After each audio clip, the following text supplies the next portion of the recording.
Las listas de control de acceso, o ACL, corresponde al tema de seguridad, la seguridad de redes específicamente. Seguridad del lado defensivo. Hay que precisar que a nivel de seguridad informática podemos estar hablando de seguridad ofensiva y seguridad defensiva. Claro, hay otras clasificaciones, pero en el campo, en la práctica, creo que se definen mejor de esa manera. Los que trabajan en el tema de defensa, me refiero a aquellos administradores de sistemas, de redes o de seguridad que establecen la forma de evitar que haya ataques, que existan vulnerabilidades o que existan incidentes de cualquier tipo relacionados con seguridad.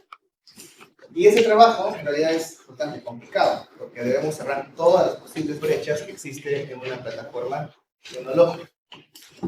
Por el otro lado, el otro enfoque es la seguridad ofensiva. En la seguridad ofensiva, lo que trata es de probar esas defensas.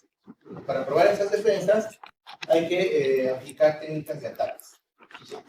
Básicamente esas son las posiciones o los dos enfoques que se tienen respecto a seguridad informática. Los que trabajan en defensa y los que trabajan en ataque. Este tema de listas de control de acceso corresponde a la seguridad defensiva, para evitar que nos ataquen, para evitar que existan accesos no autorizados, que exista algún tipo de incidencia o explotación de alguna vulnerabilidad que pueda existir en la red o en la plataforma tecnológica en general. Las listas de control de acceso, acá podemos estar ya más o menos deduciendo de qué se trata esto. Control de acceso. Entonces significa que no cualquiera o no cualquier tráfico, cualquier mensaje va a poder pasar o va a poder acceder a una red, a un servicio de red, ¿no? Para la redundancia. ¿Cómo hacemos eso? Finalmente este concepto de control de acceso va a estar basado como se dice, en listas. ¿Qué tipo de listas? Direcciones IP, números de puerto, que son los dos tipos más comunes para controlar el acceso a un servicio o a una red. ¿Bien? Y ahora vamos viendo cómo, ¿no? Vamos a ver cómo es la que se hace ese control o cómo se genera ese mecanismo de seguridad. Además, hay que considerar que estas listas de control de acceso es la base para pensar en un firewall o un portafuegos. Si tenemos una red de este lado,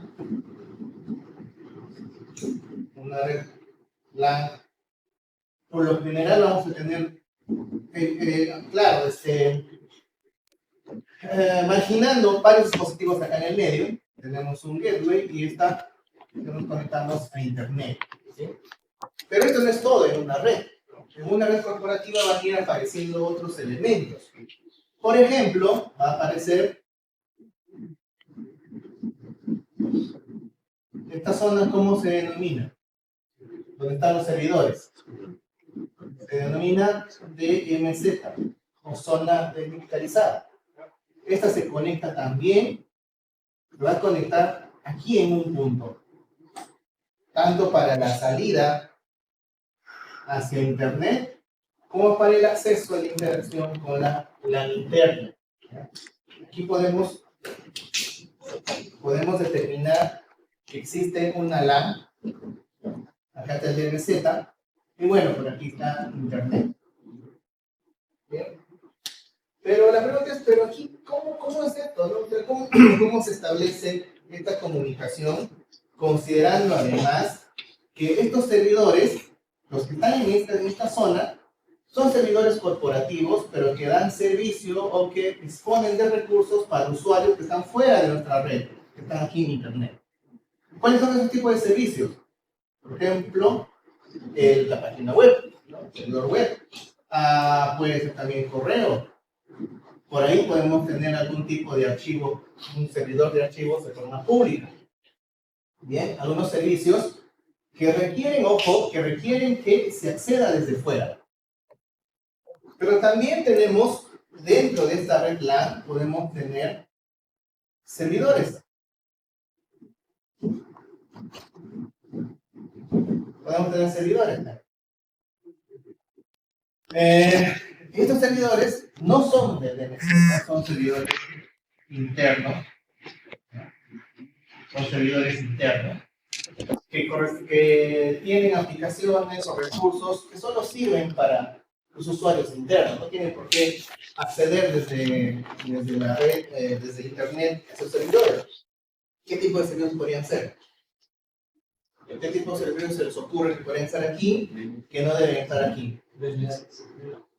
Un DNS, pero vamos a ponerle como que el AD, ¿ya?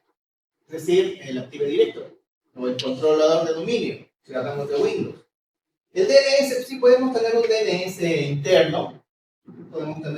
interno, hay DNS públicos, pueden estar por aquí, fuera, y aplicaciones específicas que sirven solo para ciertas áreas. Tenemos ahí aplicaciones de tipo financiero, de planillas, ¿no? De datos personales. El sistema académico es un sistema que se encuentra en una zona como esta, pero sí tiene salida a internet, porque eso ustedes pueden acceder a su casa y acceder a esos datos. Pero ese es otro esquema que lo veremos, o incluso lo verán ustedes más a detalle en servidores, en el curso de servidores. ¿Pero a qué quiero llegar? ¿Cómo controlo que los usuarios que están por esta zona no lleguen aquí? Yo no quiero que lleguen aquí los usuarios, solamente quiero que lleguen a este punto, a esta zona, porque de aquí van a consumir recursos que son públicos y por lo tanto la seguridad en esta zona suele ser un poco más baja o más flexible que en esta zona, que es más fuerte la seguridad o las restricciones de acceso. Para eso podemos tener varias alternativas. Una de ellas es el control, los ACLs. Los ACLs que se van a ubicar en un dispositivo que nosotros lo podemos conocer como portajuegos. O también a veces está dentro de un proxy firewall. Ahí. En ese tipo de dispositivo es el que vamos a ubicar el punto de control de acceso para esta zona de MZ y para la LAN interna. Todavía sigue siendo muy simplificado este escenario. No es que así sean las redes en la realidad. Suelen ser un poco más complejas.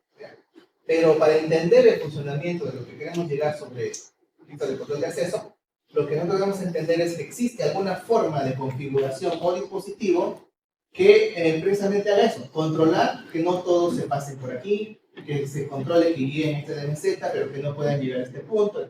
Es el control de acceso, ¿no? A nivel de redes, de segmento. Pero este tipo de listas de control de acceso no solamente se van a implementar en un proxy firewall, sino también se pueden implementar en el mismo router. Sobre todo en redes medianas o pequeñas, se puede implementar la seguridad de control de acceso en el mismo router.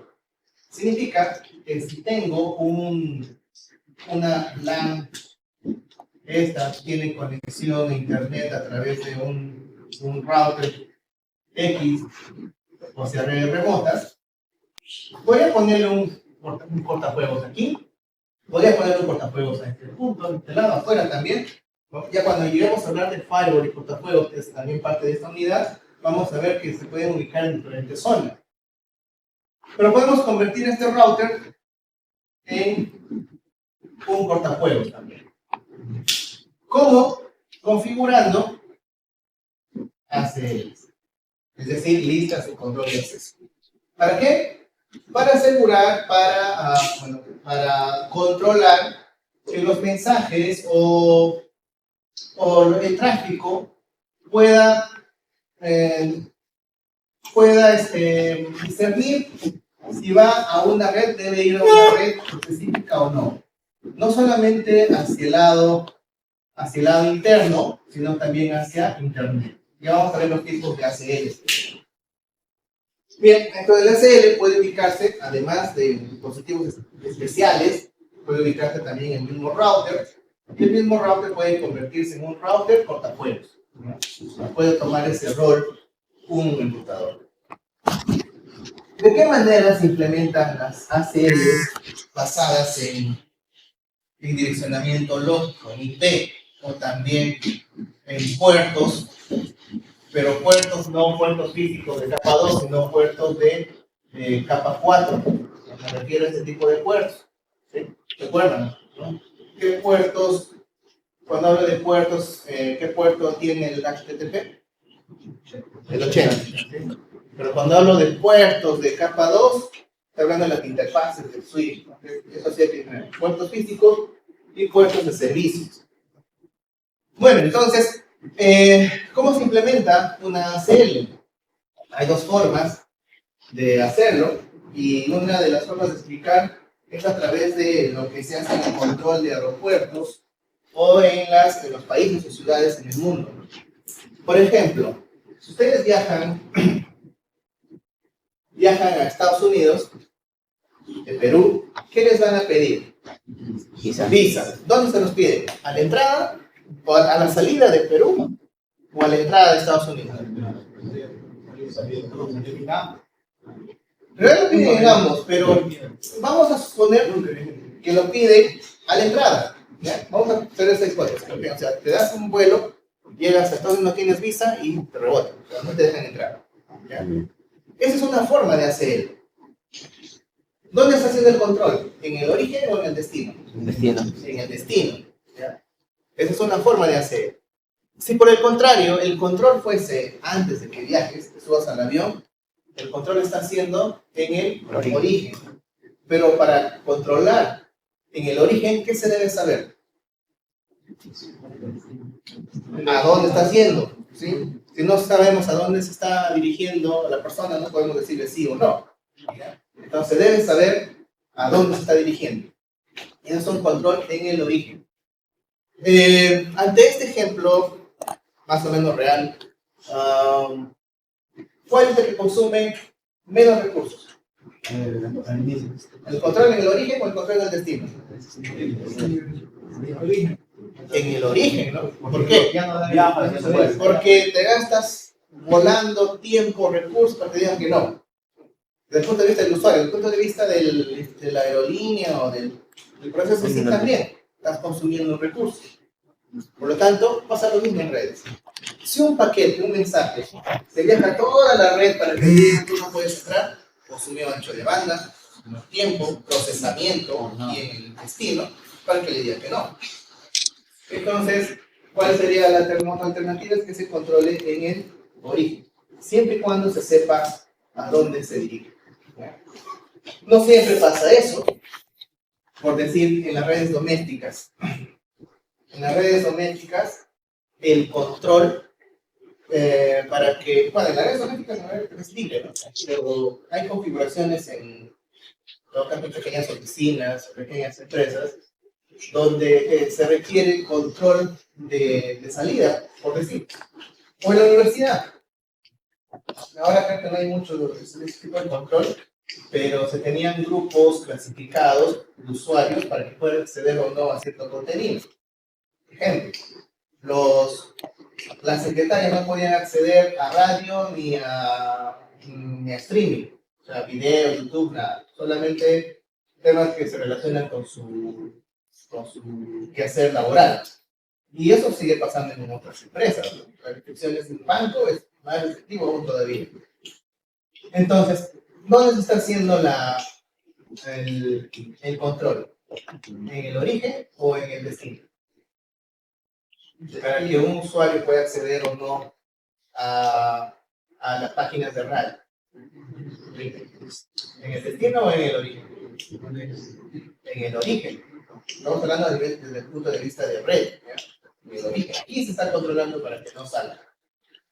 Pero si nosotros fuésemos los usuarios o los administradores de esta red, y podemos decir, suponiendo, poner un caso de que no queremos que se accedan a nuestros recursos de alguna red en específico, o sea, de alguna IP en específico, por decir. las direcciones IP que están consideradas en listas negras o las que se consideran como sospechosas de ataques. Podemos restringir aquí en el destino, o sea, nosotros consideramos destino, que mensajes que provengan de esas IPs o de esas redes no lleguen a nuestro DNC. Ahí estoy haciendo un control en el destino, porque desde el origen no le están restringiendo que pueda llegar aquí, ¿sí? Eso, desde el origen simplemente le están diciendo, bueno, pueden ir, no hay problema, pero nosotros controlamos si queremos dejarlos entrar o no. Y podemos poner aquí en esta zona un control de acceso basado en direcciones origen. En otras palabras, el mensaje se va a pasear todo internet para que llegue a nuestro servidor o a nuestra red, y ahí le vamos a decir que no. Lo vamos a bloquear. Caso, los ataques de dirección de servicio. Cuando hay un ataque de dirección de servicio, el bloqueo ¿dónde se hace? La restricción ¿dónde se hace? En el destino. Obviamente el origen no, el origen es el atacante, ¿no? Porque más bien está enviando todo el tráfico. La restricción, el control se hace en el destino. Más o menos tomando esta figura, tenemos control de acceso entonces desde el punto de vista de aplicación en el destino. No siempre todo es origen. Hay casos en los que se pueden aplicar controles en el destino. ¿Por qué el origen no restringe? Porque restringe es el que quiere o no quiere dejar entrar. Igual, eso igual se puede trasladar a este ejemplo que les mencioné al inicio sobre los aeropuertos. Puedes tener la visa, puedes tener el papel, sales de acá, pero en Perú, o perdón, en el destino, te pueden decir que no, y te devuelven, porque tienes alguna requisitoria, porque eres sospechoso de algo, te encontraron en la maleta otra cosa, media vuelta. Entonces el control puede salir, pero el control en realidad se puede hacer en el destino. Bueno, entonces, ante ese escenario, ya nos pasamos a ver cómo implementamos ACLs.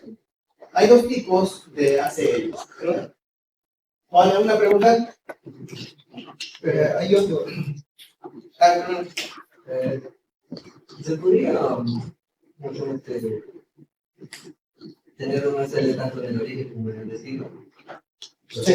¿Se podrían hacer los dos al mismo tiempo? Sí, porque son independientes. ¿Así? Son independientes.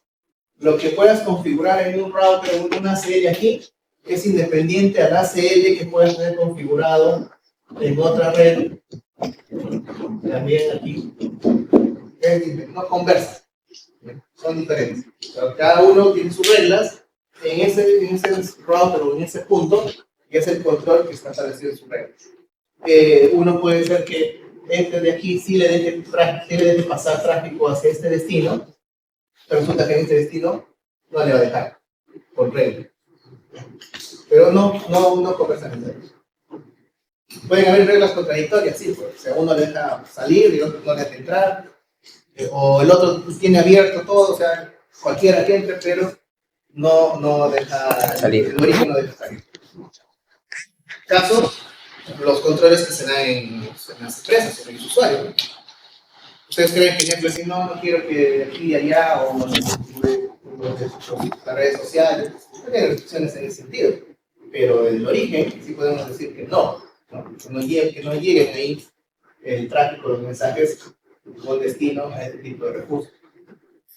¿Alguien más quería preguntar? ¿Vale? Bien.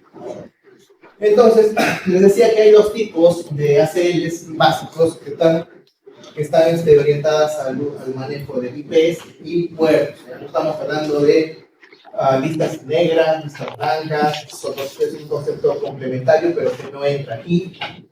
Aquí lo que vamos a tratar es básicamente el control de acceso basado en direcciones IP y en servicios o puertos de servicios.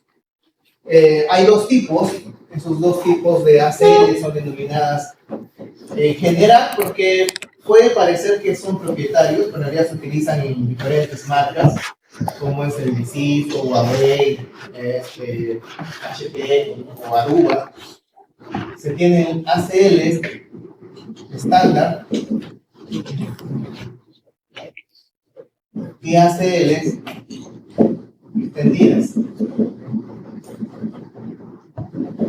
extendidas. Si ya nos vamos a la marca, podemos encontrar que esto implementa las ACLs numeradas, que son las extendidas general, y las ACLs nombradas, ¿ya? Que utilizan una denominación. Y ya en la práctica seguramente van ustedes probar en la configuración. Pero más allá de la configuración específica, dos formas. Que está relacionado a lo que comentábamos sobre el origen y el estilo. En la ACL estándar, lo que se evalúa direcciones IP, origen. Solo basada en el origen. Las extendidas evalúan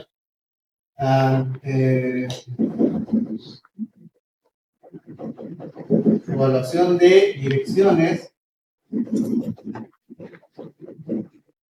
IP de origen, de destino, también puertos. En puertos también origen, destino. Pero ahí no queda la cosa porque también admite protocolos. ¿Qué tipo de protocolos? Tanto de capa 3 como de capa 4. En capa 3 y capa 4. Capa 3, ICMP, algún tipo de control de enrutamiento inclusive. Capa 4, TCP, UDP. Pero claro, si está asociado a capa 4, por defecto, por asociación, también incluye capa 7. Si hablamos que el control se restringe el puerto 80, finalmente, ¿a qué servicio está afectando? ¿A qué servicio afectaría el puerto 80? HTTP. Y HTTP ya es capa 7, o capa de aplicación.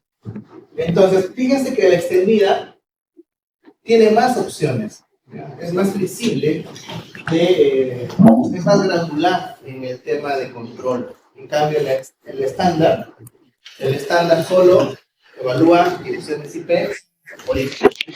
¿Dónde aplicarían esos tipos de ACLs? ¿Dónde estándar? ¿Dónde lo aplicarían? Por los ejemplos que hemos estado mencionando, ¿dónde se aplicaría? ¿En el destino o en el origen? El destino, ¿no? Es como que nos digan, llegamos a un país europeo, no sé, ¿de dónde vienes? Perú, bueno, una vuelta. Y ahí te botas. Te has viajado, ¿no? ¿Y dónde se hace el control? En el destino, pero solamente analizando el origen, de dónde vienes, ¿ya? Es el estándar. En cambio, la extendida evalúa dónde viene, a dónde va, para qué, ¿no? Y en función a ese detalle, se puede dar el paso, el acceso o no. ¿Dónde se ubicarían esas extendidas? ¿Lo más cerca al origen o lo más cerca al destino?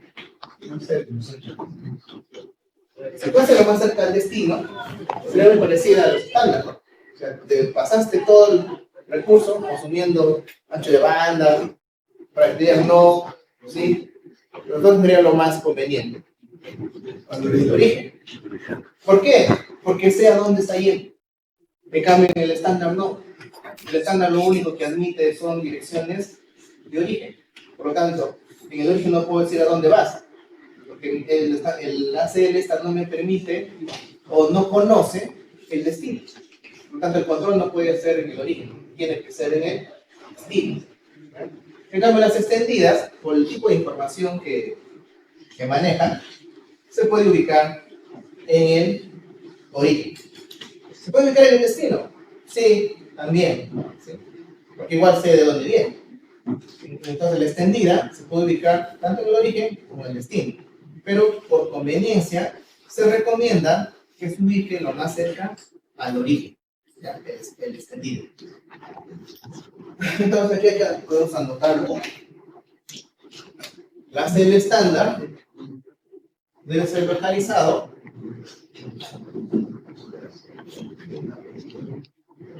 bueno, en el destino es un decir, en todo caso es lo más cerca, ¿ya? Lo más cerca al destino, porque podemos no tener control del destino. Y en la extendida, ubicado en el origen o más cerca del origen. Esas son unas reglas, o nada más que reglas, algunas premisas que se toman en cuenta al momento de configurar una red. Bueno, entonces, si nosotros utilizamos una celda estándar, podemos controlar el acceso a una red, a un DMZ, y decidir qué mensajes pasan o no pasan en función de dónde provienen. En otras palabras, de qué IP origen tiene. Para eso, ¿qué está evaluando? ¿Qué tipo de cabecera está evaluando? ¿La de capa 2, la de capa 3, la de capa 7 o la de capa 4? Una CL estándar. ¿Qué cabecera IP? ¿No? ¿Qué tipo de PDU? Paquetes. En las AIs extendidas,